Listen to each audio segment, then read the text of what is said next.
آج فلسطین کے مسلمانوں کا کیا حال ہے؟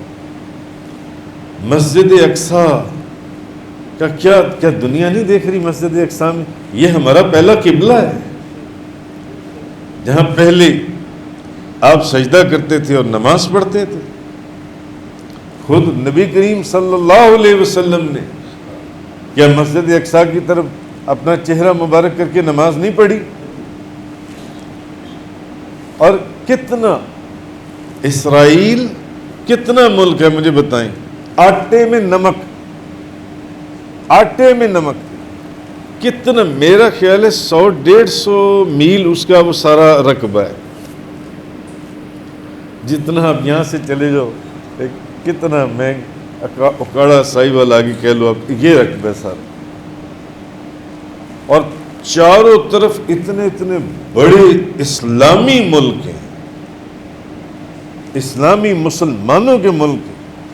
ایجپٹ کو دیکھ لیں، تھوڑا بڑا ملک ہے، بہت بڑا ملک ہے۔ عرب کو دیکھ لیں، سعودیہ کو دیکھ لیں، سعودیہ، یہ جتنے عرب ممالک ہیں سارے اس کے ساتھ جڑے ہوئے ہیں۔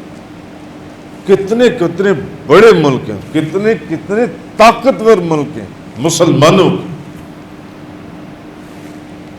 صرف اگر ہمارے حکمران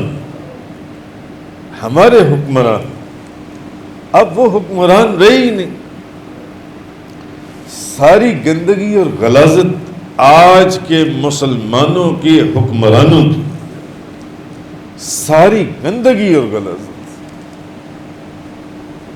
صرف اگر مسلمانوں کے حکمران اور اسرائیل کے جو فلسطین کے جو ساتھ مصر ہے، سعودیہ ہے، دوسرے اسلامک ملک ہیں، صرف ایک آواز کھڑی کر دیں، اسرائیل کی جرت نہیں ہے کہ وہ مسجد اقصیٰ کو کوئی نقصان پہنچا سکے، یا مسلمانوں کو جیسے آج گاجر مولی کی طرح جیسے شام کے اندر کاٹا یہاں پر کاٹا جا سکے۔